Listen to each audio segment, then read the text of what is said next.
nós aprendemos a naturalizar determinadas realidades tão trágicas. Como o Franco falou, nós passamos pelas ruas da cidade, nos deparamos com os carros, os prédios, os hospitais, as escolas, e as crianças passando fome, e pessoas sem o mínimo de direito, como, por exemplo, o direito à habitação.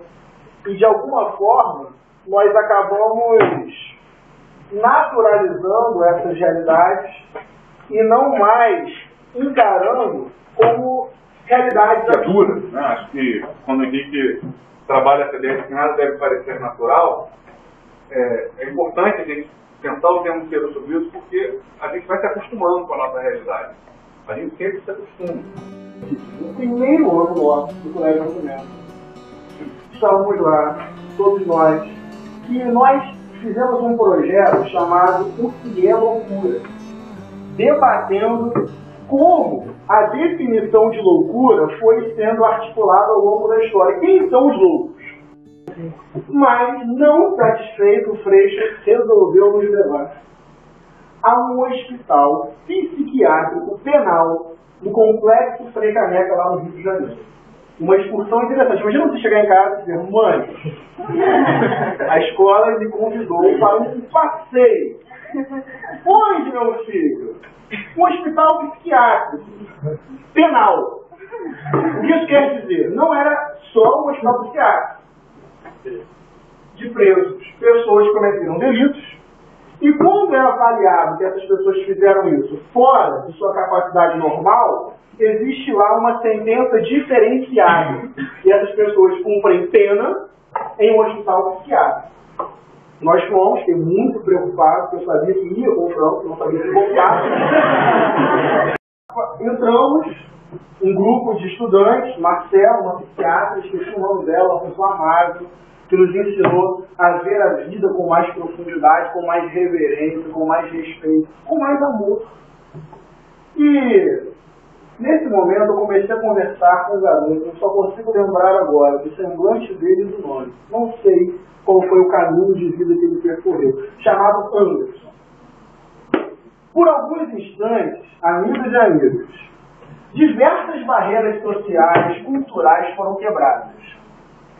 Por alguns instantes, era Henrique, devia ter uns 16, 15 anos, e Anderson, que tinha 17. E durante as conversas, as salas que nós visitamos, eu me fixei, aquele menino, começamos a conversar sobre a vida, sobre futebol, sobre esporte. Não tem aquela ideia do louco, uma pessoa que não necessariamente se comunica, não necessariamente estabelece linguagem. Não, normal, tranquilo, conversei com ele. Ele era dependente químico, uma história difícil, familiar, de pobreza, de não ter acesso a elementos básicos como saúde, como uma escola, como uma creche, às vezes a própria alimentação, uma realidade de vida possivelmente distante da nossa, mas infelizmente muito comum, jamais natural. Quando chegou no final, aconteceu algo estranho. O Marcelo disse assim: olha galera, está na hora de ir embora.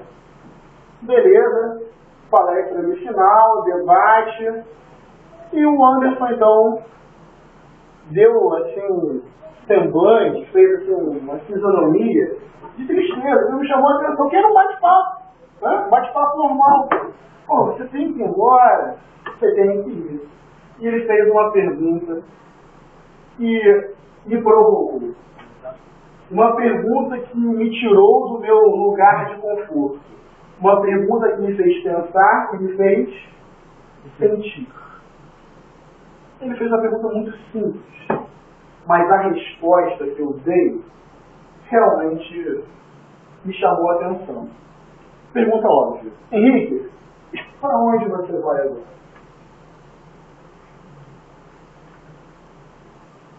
E eu então respondi: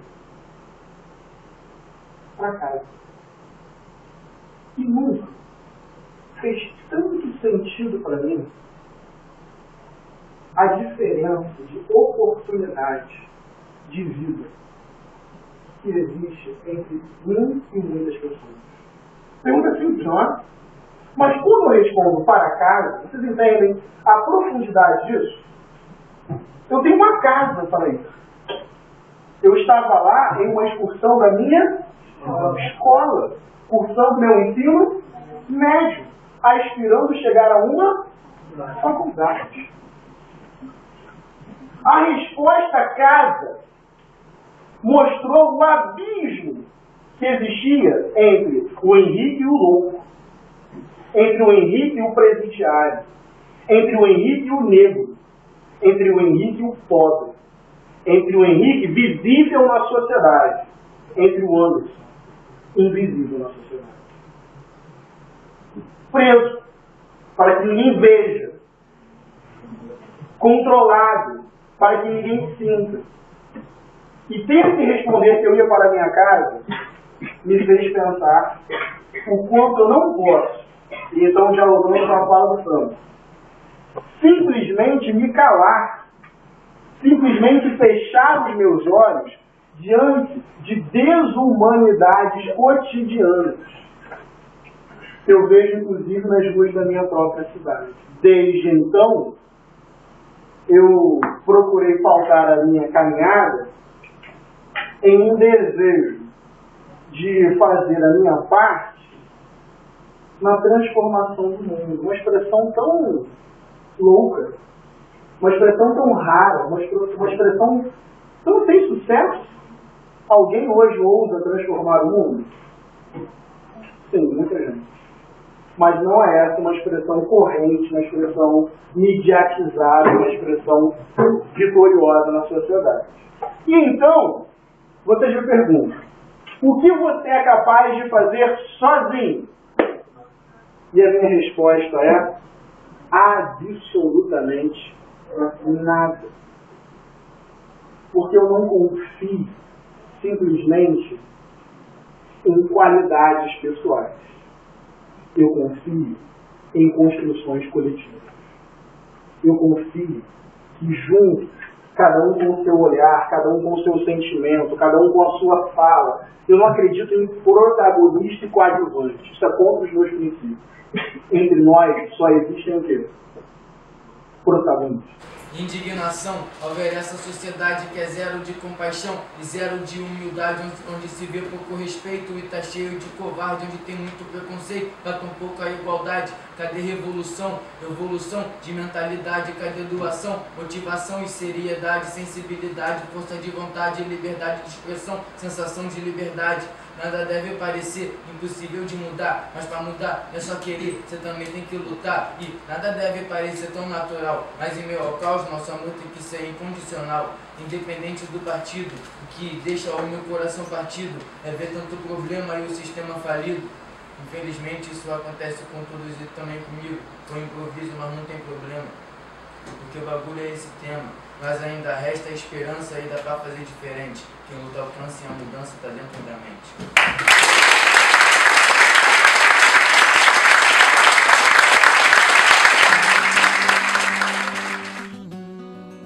Então, acho que juntando um pouquinho disso, de cada um, dá pra fazer muita coisa.